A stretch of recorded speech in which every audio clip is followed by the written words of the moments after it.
안녕하십니까. 핵심 요약 강의 시작합니다. 이 핵심 요약 강의는 말 그대로 요약 강의입니다. 압축 강의예요. 그래서 처음 들으시는 분들은 들으시면 안 됩니다. 이거는 적어도 기본 이론 강의, 우리 12월부터 2월 달까지 했던 그 기본 이론 강의가 한 3번 정도를 보신 분들이 들으실 수 있는 강의다. 이 핵심 요약 강의는 말 그대로 우리 시험에서 합격을 위해서 꼭 봐야 되는 것들, 그거를 요약해서 정리해 드리는 과정입니다. 다시 한번 말씀드리지만 기본 강의를 3번 정도를 들으신 분들이 이 강의를 들으셔야 효과가 있습니다. 그리고 이제 이 강의와 병행해서, 이 과정과 병행해서 우리 3, 4월 달에 했던 거 있죠. 기출, 그 기출 과정도 2, 3월 달인가요? 기출 과정도 반드시 진도에 맞춰가지고 병행해서 다시 한번 여러분들이 확인하는, 그렇게 공부를 해 주시기 바랍니다. 이렇게 핵심 요약 과정과 기출 문제집을 병행해서 진도에 맞춰서 2달을 하게 되면 충분히 여러분들은 시험장에서 합격하실 수 있을 정도의 민법을 정리하실 수 있게 됩니다. 누누이 말씀드리지만 강의를 빠시면 안 되고요. 진도에 맞춰서 반드시 2, 3번 반복해서 들으셔가지고 정리할 거 정리하고 외울 거 외우고 해 주셔야 됩니다. 아시겠죠? 네. 자, 그러면 민법 총칙부터 시작을 합니다. 민법 총칙은 법률행위의 효력 요건에 관한 것들이었죠. 법률행위가 유효하려면, 매매 계약과 같은 법률행위가 유효하려면 그 법률행위 목적이 확정성, 가능성, 적법성, 사회적 타당성을 갖춰야 되고, 법률행위 필수 불가결의 요소가 되는 의사표시가 일치하고 하자가 없어야 되죠. 자신이 직접 계약을 하지 않고 타인, 대리인을 통해서 계약을 하는 경우에는 이 대리인에게 대리권이 존재하고, 그 다음에 본인을 위한 것임을 표시하는 대리행위라는 게 있어야만 유효가 되죠.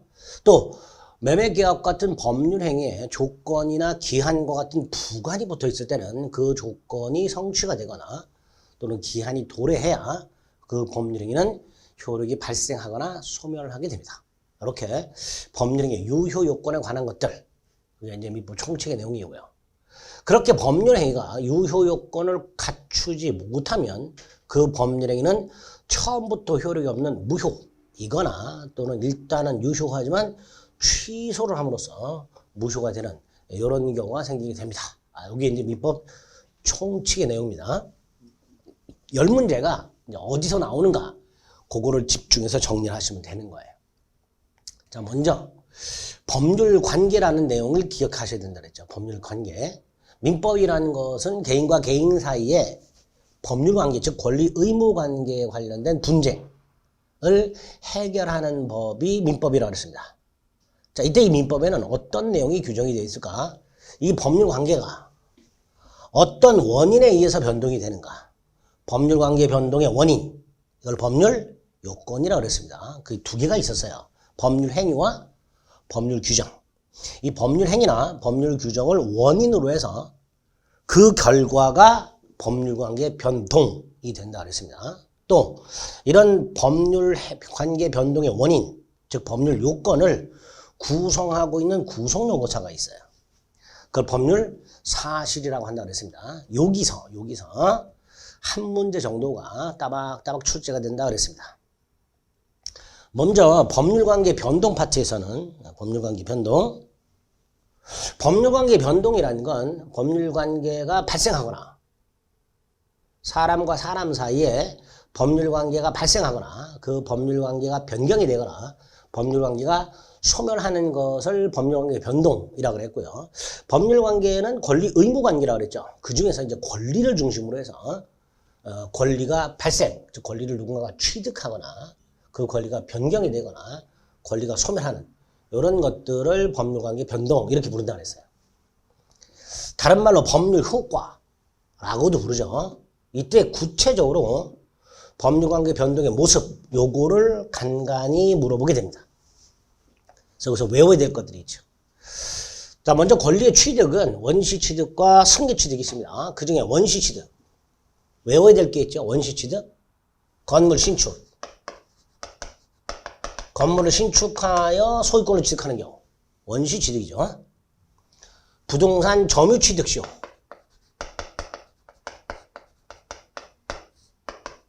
부동산 점유 취득 시효 소유권 취득 역시 원시 취득입니다. 이런 거 암기하시는 거예요, 여러분.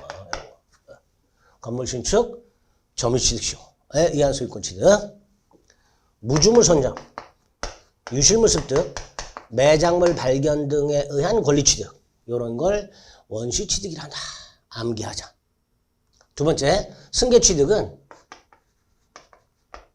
이전적 승계와 설정적 승계로 나뉘는데 그 중에 설정적 승계가 뭐였었죠? 이전적 승계와 설정적 승계로 나눌 때 설정적 승계가 뭐가 있었어요?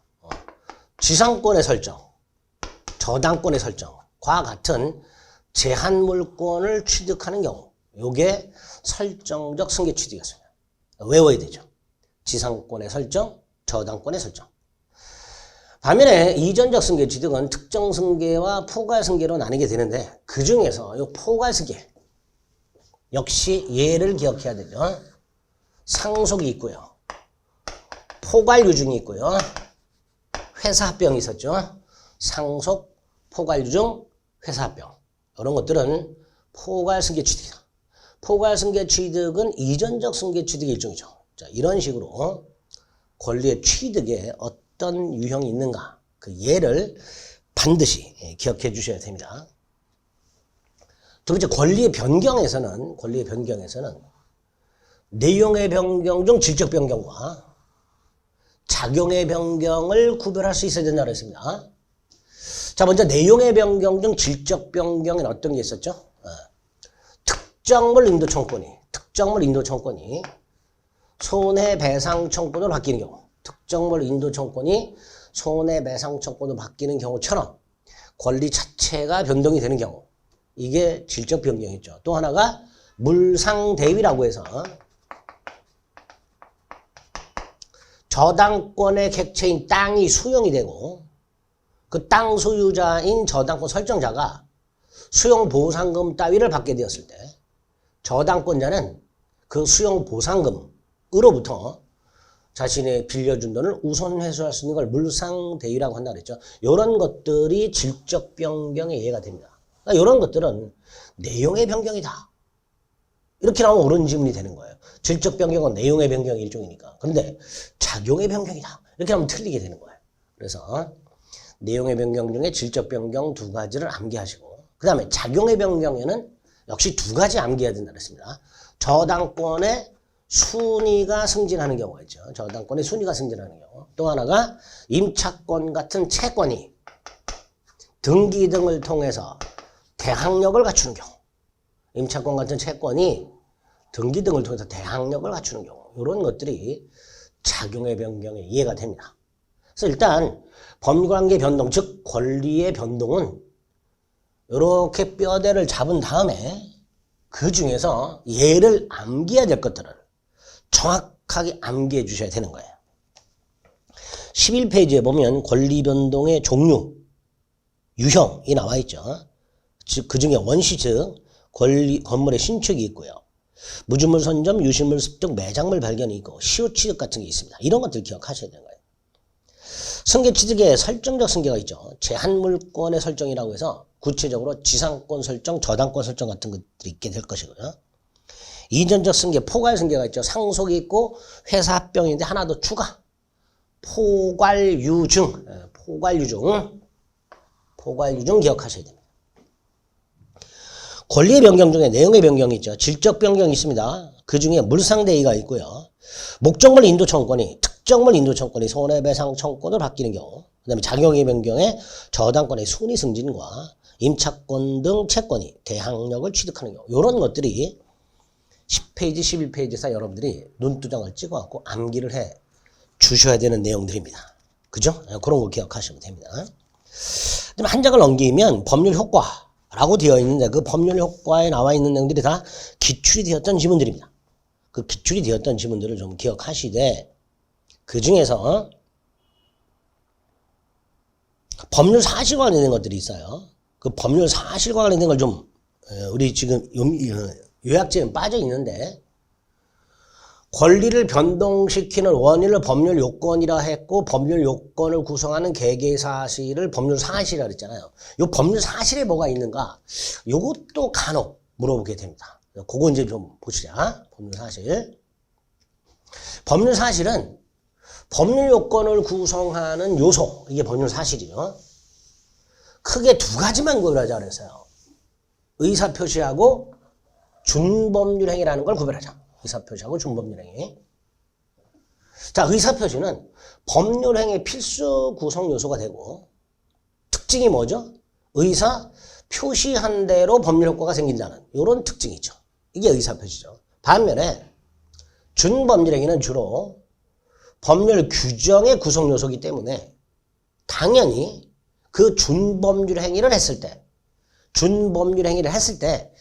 행위한 자의 의사대로 효과가 생기는 게 아니라 행위한 자의 의사와는 무관하게 법률 규정에 따른 효과가 생긴다는 거. 이 특징을 구별할 수 있어야 됩니다.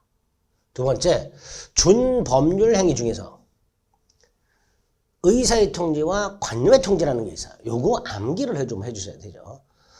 특히 의사의 통지의 최고라는 게 있죠. 물어보거나 독촉하는 거 말하는 거죠.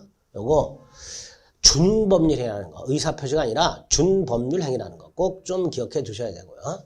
관료의 통지는 각종 통지 승인 같은 것도 있죠. 이런 것들이 일단 암기가 돼야 됩니다. 12페이지에는 없는 내용 중에서, 빠진 내용 중에서 법률 사실, 이 정도는 암기를 해달라. 자, 그러면 민법은 권리 의무 관계를 규율하는 법이고 어떤 식으로 규정이 되어 있는가? 다시 한번 뼈대. 법률 사실이 모여서 법률 요건을 구성하면, 법률 요건을 충족하게 되면 그에 따라서 법률 효과가 발생하는 이런 구조로 되어 있다고 그랬고, 이 법률 효과에 해당되는 게 권리 변동이고, 그 다음에 지금 본 법률 사실, 이렇게 양쪽으로 있는 법률 사실과 법률 효과에 관련된 기본적인 내용들이 암기가 된 상태에서 그 다음에 이제 법률 요건을 살펴보면 되는 거예요. 자, 법률 요건은 권리를 변동시키는 원인이라고 그랬습니다. 그 법률 요건에는, 아이고, 뭐 자꾸 넘어가. 법률 요건에는 법률 행위와 법률 규정 두 가지가 있다고 그랬죠. 어떤 차이가 있다고 그랬어요? 법률 행위는 의사표시를 필수 불가결의 요소로 하다 보니까 법률 행위를 하게 되면 그 행위한 사람이 원한 대로, 의도한 대로 법률 효과가 발생한다고 그랬습니다. 반면에 상속 등의 법률 규정에 의한 경우에는 그 행위를 한 사람의 의사와는 상관없이, 의도와는 상관없이 법률 규정에 의해서 효과가 생긴다 그랬습니다. 이렇게 법률 요건에 법률 행위와 법률 규정이 있다라고 세팅을 한 다음에 그리고 이제 법률 행위를 보면 되는 거예요. 자, 법률 행위 13페이지에 보면 나옵니다. 이거 뭐 자꾸 넘어가. 법률 행위는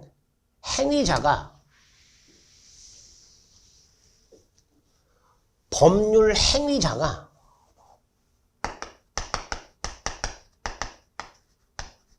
원한 대로 효과가 생긴다고 그랬죠. 그 법률 행위자가 원하는 게 뭐예요? 그게 의사죠. 그리고 그걸 외부에 표시하잖아요. 그래서 결과적으로 의사 표시한 대로 효과가 생긴다라고 말을 하는 거예요. 법률 행위 필수 불가결의 구성 요소가 의사 표시다 보니까 결과적으로 법률 행위는 그 법률 행위 속에 있는 의사 표시한 대로 효과가 생긴다. 이런 식으로 말을 하게 됩니다. 그래서 법률 행위라는 것은 인간의 행위 중에서 의사표시라는 것을 공통요소로 하고 있는 인간의 행위, 그런 걸 법률행위라고 하자라고 약속을 했기 때문에 법률행위 속에는 반드시 의사표시가 들어있게 됩니다.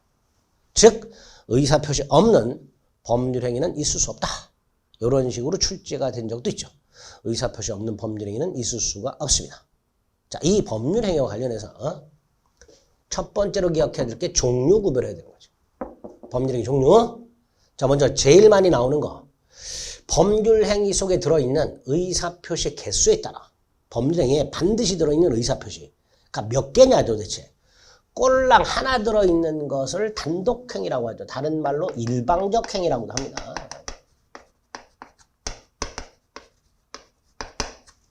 반면에 상대방과 합의해야 되는 게 계약이죠. 계약 속에는 99% 청약의 의사표시와 성낙의 의사표시라고 의사표시가 2개가 들어있죠.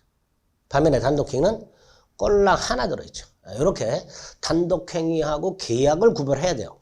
특히 다음 중 단독행위가 아닌 것은 해서 물어보는 경우가 있어요. 계약을 찾아라.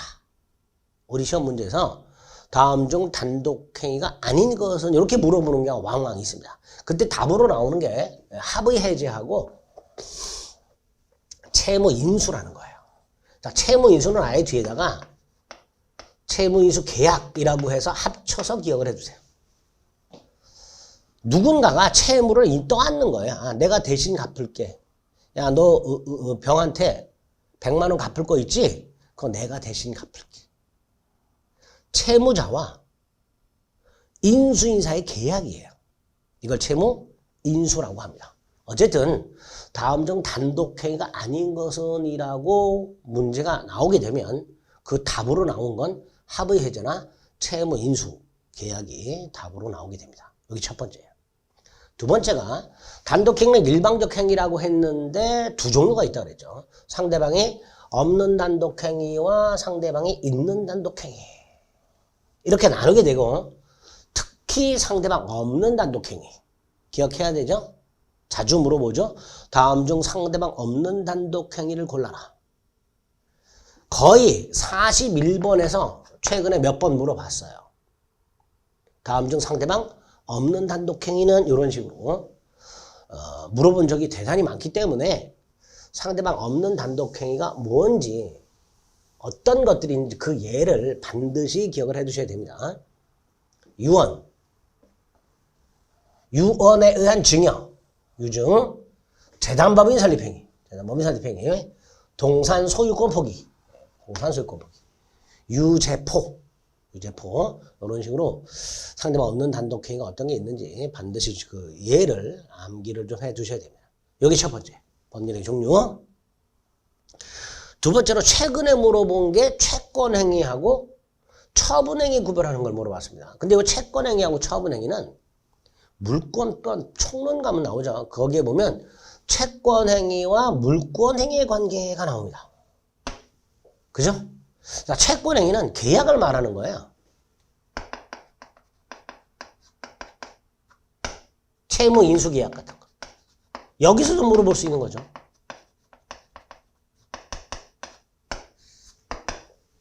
채권행위는 이렇게 당사자가 의무를 부담하는 것을 채권행위라고 합니다.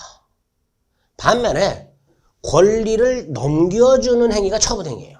권리를 자기가 갖고 있는 권리를 넘겨주는 행위가 처분행위예요. 그 중에 물권을 넘겨주면 물권행위고요. 채권을 넘겨주는 경우, 채권을 포기하는 경우, 채무 면제는 다른 말로 채권 포기라고도 할 수 있죠. 이런 것들이 준물권행위고요. 이 준물권행위를 최근에 물어본 적이 있습니다. 정리합니다. 채권행위는 채권 채무를 발생시키는 행위, 즉 의무 부담 행위. 처분행위는 그 의무를 이행함으로써 권리를 변동시키는 행위. 이때 물권을 변동시키면 등기를 이전해 준다든가 점유를 이전해 준다든가 해서 물권을 변동시키면 물권행위. 채권을 양도한다든가 채권을 포기함으로써 채권이 소멸하는 이런 것들은 준물권행위란다. 이렇게 기억하셔야 됩니다. 이 두 가지 법률의 종류 구별하는 건 좀 꼭 기억을 해주실 필요가 있고요. 그 다음에 혹 모르니까 이 출연행위, 비출연행위도 기억을 하셔야 되는데 출연행위는 행위자의 재산이 감소하면서 동시에 상대방 재산이 증가하는 행위가 출연행위입니다. 이때 양당사자가 출연행위하면 유상행위가 되는 거예요. 매매 같은 것들. 반면에 어느 일방의 출연행위만 있으면 무상이 되는 거예요. 징역 같은 것들. 다시 한번 출연행위는 행위자 입장에서 행위자의 재산이 감소하면서 상대방 재산이 증가하는 행위가 출연행위다. 양당사자가 출연행위를 했다. 매매, 유상행위. 어느 일방이 출연행위 했다. 증여, 이런 게 무상행위 이렇게 됩니다. 반면에 비출연행위는 재산 증감하고는 아무 관계가 없는 행위, 동의. 미성년자의 법률 행위에 부모가 동의를 한 경우 그 동의 자체로 부모의 재산이 증감하진 않는단 말이죠. 동의 자체로.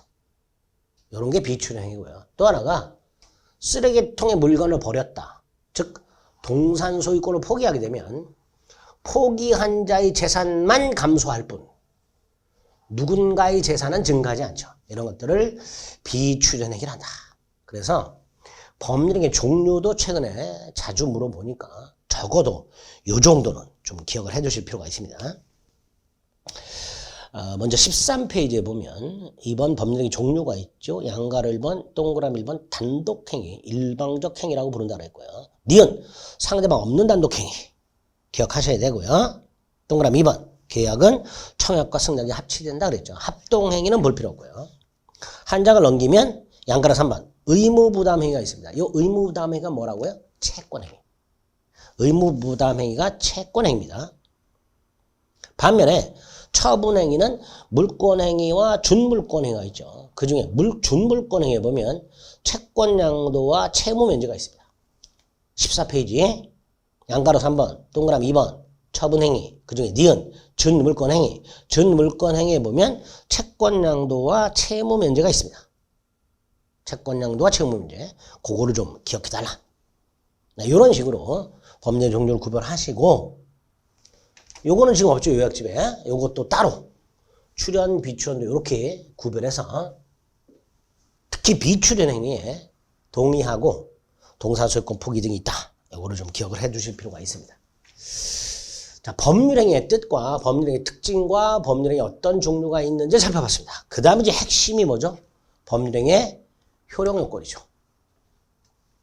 법률행위 요건이라고 해서 법률행위가 행위한 사람이 법률 행위라는 것을 한 사람이 원한 대로 권리가 의무 관계가 변동이 되려면 즉 권리를 취득하거나 권리가 변경이 되거나 권리가 소멸하려면 어떤 요건이 필요한가? 그게 법률의 요건이죠.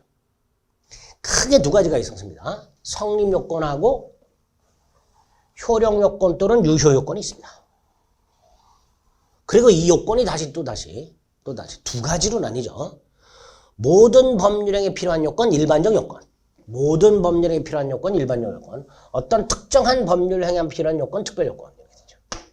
성립 요건도 일반적 성립 요건과 특별 성립 요건. 효력 요건도 일반적 효력 요건과 특별 유효 요건. 이렇게 나누겠죠. 특별 효력 요건. 자, 그 중에 일반적 성립 요건은 일반적 성립 요건. 모든 행위가 공통적으로 갖추고 있어야 될 성립 요건. 어떤 행위든 요 요건은 갖추어야 성립한다라고 말하는 요건. 그게 일반적 성립 요건이고 세 가지죠. 당사자가 존재할 것, 목적이 존재할 것, 의사표시가 존재할 것. 이런 거 눈두장으로 암기하시는 거예요. 반면에 특별 성립 요건은 어떤 특정한 행위만 필요한 성립 요건이죠. 요런 행위는 요걸 갖춰야 성립하는 거예요. 혼인 신고해야 성립해요. 현상광고 계약은 행위를 완료해야 성립해요. 중국지 사장님이 쿠폰 50장 가져오면 탕수육을 주겠다. 50장을 갖다 줘야 현상광고 계약이 성립하게 됩니다. 계약금 계약은 계약금을 주고받아야 성립해요. 그러니까 이런 것들이 법률행위의 특별 성립 요건입니다. 효력 요건이 아니라 특별 성립 요건이다. 효력 요건으로 물어볼 수가 있죠. 특별 성립 요건이라는 거 기억하시고 그 다음에 이렇게 법률행위가 성립했다 해서 그 법률행위가 다 유효한 건 아니죠. 뭘 갖춰야 돼요? 효력 요건을 갖춰야 되죠. 그 중에 모든 법률행위에 필요한 일반적 효력 요건 세 가지죠. 당사자가 갖춰야 될 요건, 목적이 갖춰야 될 요건, 의사표시 갖춰야 될 요건. 먼저 당사자는 권리능력, 의사능력, 행위능력을 갖춰야 되는데 그 중에 의사 능력이 없다. 의사 무능력. 그 의사 무능력자 행위는 무효. 행위 능력이 제한된다. 제한 능력자. 미성년자, 피한정 후견인, 피성년 후견인. 법정 대리인의 동의를 받아야 되는데 동의를 받지 않고 행위했다. 취소할 수 있다. 이렇게 되죠. 그래서 여기서는 두 가지. 의사 무능력자의 행위 무효. 행위 능력이 제한되는 자의 행위는 유효하되 취소할 수 있다. 딱 이렇게 기억을 하시고 이제 나머지가 이제 민법 총칙이 시험법이에요. 목적의 확정성, 실현 가능성, 적법성, 사회적 타당성. 그다음에 의사표시는 의사표시가 일치하고 하자가 없을 것. 그다음에 특별 유효권으로 대리행위의 경우에는 당연히 대리인에게 대리권이 존재해야 되고 대리권이 존재하지 않으면 무권대리로서 본인에게 유동적 무효였었죠. 토지거래 허가구역에서 허가를 받지 못하면 그 행위도 무효죠. 조건 중에서 정조건이 성취가 되어야 유효가 되죠. 기한 중에서 시기 같은 경우는 시기가 도래해야 유효가 되는 거죠. 그러니까 이런 것들은 각각 대리행위, 토지거래 허가구역 내에서의 토지거래 행위, 정지 조건이 붙어있는 행위, 시기가 붙어있는 행위의 특별 효력요건, 특별 유효요건이 되는 거예요. 그죠? 이런 것들, 유효요건을 가지고 또 크게 동그라미 친 내용들. 여기서 이제 9문제 정도가 출제가 된다. 이렇게 법률의 요건을 딱 뼈대를 잡은 다음에 그 중에서 요 핵심이 되는 내용들, 요거 이제 정리해 나가는 거예요. 항상 이렇게 민법은 전체적인 뼈대를 잡고 그 중에 중요한 것들이 뭔가를 탁탁탁 캐치해서 그거를 하나하나 정리해 나가는 습관을 계속 길러주셔야 됩니다. 자, 13페이지에 보면 맨 위에 요약집 13페이지 맨 위에 법률의 요건이라고 해서 양가를 1번 일반적 성립요건과 일반적 효력요건 양가를 2번 특별 성립요건과 특별 효력요건 이렇게 나눠져 있죠. 정확하게는 성립요건을 먼저 판단한 다음에 효력요건을 판단하는 거예요. 그죠? 그러니까 요 순서대로 쪼르르 판단한다 라고 생각하시면 됩니다. 자, 이렇게 뼈대를 잡고 구체적으로 법률행위의 효력요건 중에서 일반적 효력요건 중에서 목적이 갖춰야 될 요건 4가지. 요게 뭐가 있는지를 하나하나 살펴보겠습니다. 자, 15페이지 봅니다. 법률의 목적이라고 나와 있죠. 목적이 뭐예요? 법률 행위자가 원하는 것. 목적. 법률의 목적. 법률의 내용이라고도 하죠. 법률 행위자가 원하는 것. 의사 표시에서 말하는 의사. 이거죠. 구체적으로는 법률 효과를 말하는 거죠. 원하는 거니까. 앞에서 봤던 권리 변동. 다 같은 말이야. 법률의 목적이나 법률의 내용이나 법률 행위자가 원하는 것, 법률 행위 의사, 법률 행위자가 원하는 법률 효과, 법률 행위자가 원하는 권리 변동 이게 다 법률의 목적이라고 말을 하는 것들이에요. 이 목적이 4가지 요건을 갖춰야 그 법률 행위는 유효하죠. 4가지 요건. 첫째, 확정성. 두 번째, 실현 가능성. 세 번째, 목적의 적법성. 네 번째, 사회적 타당성. 확, 가, 적, 사. 확정성, 가능성, 적법성, 사회적 타당성. 이렇게 되겠죠. 자, 그 중에 15페이지 확정성. 간단합니다. 확정성이란 법률의 목적이 행위 당시 확정되어 있거나 확정할 수 있는 표준이 마련되어 있어야 한다. 이렇게 돼 있죠. 아파트 분양계약을 예를 들었죠. 아파트 분양을 하면서 분양계약 당시 제 몇 동, 제 몇 호가 확정된 경우 또는 입주 시점에 전산 추첨한다라고 계약 시에 정함으로써 나중에 확정할 수 있는 기준, 확정할 수 있는 방법을 정하게 되는 경우. 이런 경우죠. 그래서 법률의 목적의 확정성이란 둘 중에 하나. 확정되어 있거나 확정할 수 있거나 이렇게 되죠. 확정되어 있거나 확정할 수 있거나 이 둘 중에 하나를 말하게 됩니다. 이걸 응용하면 어떤 지문을 출제한다 그랬어요? 법률행위의 목적이 법률 행위 당시에 확정되어 있어야 유효고 확정되어 있지 않으면 무효다 이렇게 주제한다 그랬죠. 그럼 틀린 지문이죠. 법률행위의 목적이 법률 행위 당시에 확정되어 있지 않더라도 확정할 수 있다면 그 행위는 유효가 되니까 그 표현을 조심하셔야 됩니다. 그래서 의의 양가로 1번. 법률의 목적은 법률의 당시 확정되어 있거나 또는 확정할 수 있는 표준이 마련되어 있어야만 합니다. 따라서 판례 하나 확인해야 되죠. 15번, 15페이지 맨 밑에 양가로 3번. 매매계약을 하면서 그 매매계약의 대금, 매매계약의 목적물, 이 목적물과 대금이 반드시 계약 당시에 특정, 다른 말로 확정되어 있을 필요는 없고 나중에 이행기에 특정, 즉 확정할 수 있는 기준 또는 방법이 마련되어 있다면 그 계약은 유효하다. 이렇게 판단한다 그랬습니다. 그래서 그 15페이지에서는 목적의 확정과 관련해서 1번의 양가로 1번과 양가로 3번 요거 체크해 주시면 됩니다.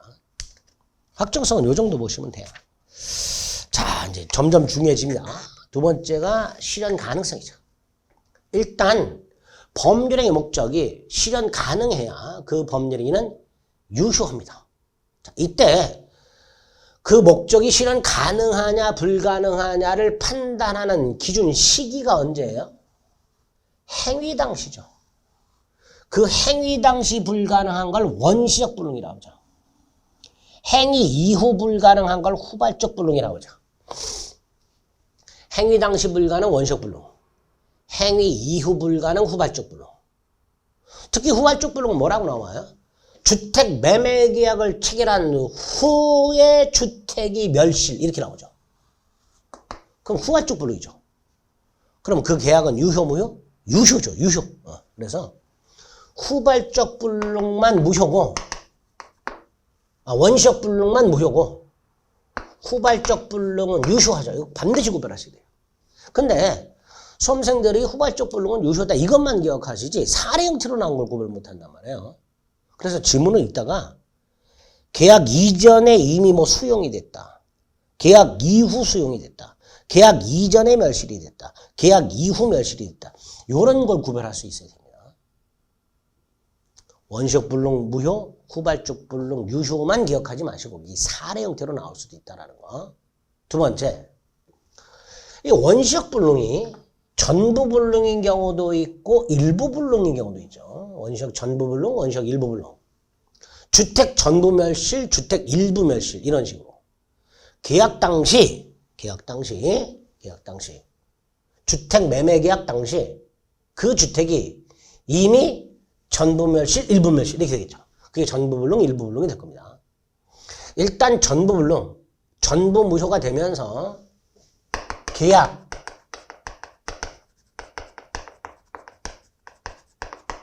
체결상 과실책임이라는 게 생기죠.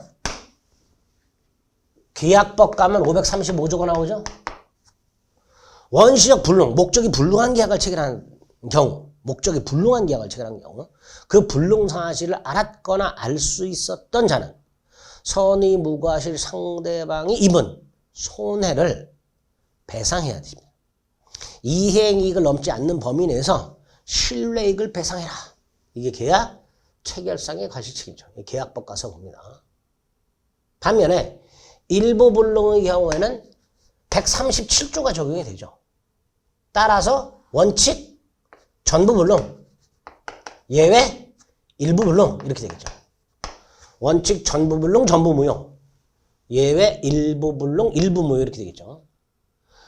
전부 불능, 전부 무효, 원칙인 경우는 계약 체결상의 과실책임으로 가면 되고요. 일부 불능, 일부 무효의 경우에는 그 일부 무효인 부분만 부당이득 반환 청구 쪽으로 해결하면 되죠. 그죠? 부당이득 반환 청구로 해결하면 될 겁니다. 어쨌든 원시적 불능은 무효이면서 전부 불능과 일부 불능으로 나뉘되 일부 불능, 원칙, 전부 불능. 따라서 계약 체결상의 과실책임. 예외 일부 불능. 그 일부 불능인 부분만 부당이득 반환 의무. 이런 식으로 연결하면 됩니다. 근데 여기 또 하나 아주 중요한 게 있죠. 단 일부 불능이 매매와 같은 유상계약에서 수량이 부족하거나 수량 지정 매매에서 수량이 부족하거나 또는 일부가 멸실된 경우 일부 멸실이니까 다 일부 불능 이거 아닌가요? 일부 불능은 다 일로 가는 거 아닌가요? 아니요. 유상계약이랍니다. 매매와 같은 유상계약에서 수량이 부족하거나 일부가 멸실된 경우 이 경우에는 계약 전체는 유효하고 담보 책임이라는 걸로 해결하죠. 계약 전체는 유효하고 담보 책임의 문제로 해결하기 때문에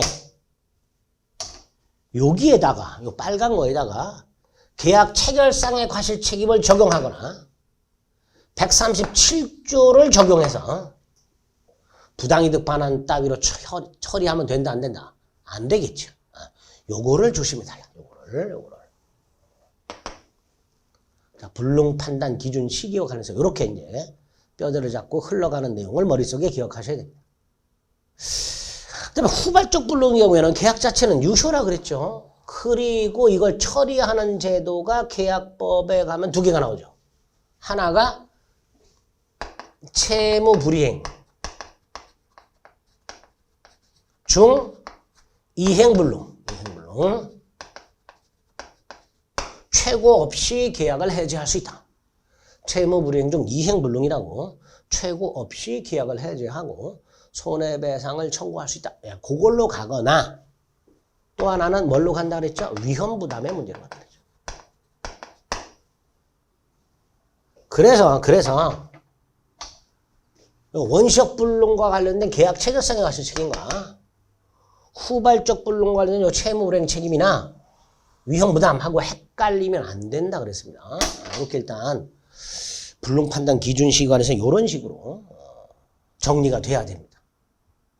또 하나는 가능 불가능을 판단하는 기준은 뭐였었죠? 사회통념이죠. 사회통념. 이거 기억해야 되죠. 사회통념, 즉 상식 가지고 판단한다 그랬습니다. 결과적으로 행위 당시 사회통념, 즉 상식을 가지고 가능 불가능을 판단하게 됩니다. 또 하나 기억할 게 뭐죠? 여긴 지금 안 써있지만 주관적 불능, 일시적 불능. 이거는 불능이 아니다. 주관적 불능, 일시적 불능은 불능이 아니다 그랬습니다. 이런 것들이 목적의 실현 가능성에서 기억이 나셔야 됩니다. 16페이지 봅니다. 목적의 가능, 의. 첫 번째 줄에 보면 주관적 불능이 나와 있죠. 불능 아니다. 그 주관적 불능 그 밑에다가 일시적 불능도 불능이 아니다. 그거 기억하셔야 됩니다. 2번 사회통념에 의해서 결정한다. 사회통념에 의해서 결정한다. 불능의 분류. 양가 1번 원시적 불능이 전부 불능과 일부 불능으로 나눠져 있고요. 전부 불능의 계약 체결상 과실 책임이 나와 있죠. 일부 불능과 관련해서는 또 하나 3번 수량 지정 매매의 경우에는 담보 책임이 문제가 된다. 이런 내용이 나와 있고요. 후발적 불능은 이행 불능이라고 돼 있죠. 이행 불능이 뭐예요? 채무 불이행 책임이죠. 채무 불이행 책임 또는 위험 부담의 문제로 해결하게 됩니다. 이런 식으로 정리가 돼야 되고요. 양가로 2번은 다시 한번 반복되는 거니까 확인해 주시면 되겠습니다. 자, 목적의 확정성과 목적의 실현 가능성 살펴봤습니다. 자, 목적의 적법성과 사회적 타당성 두 개 남았고요. 목적의 적법성은 시간 좀 달리해서 살펴보도록 하겠습니다. 네, 수고하셨습니다.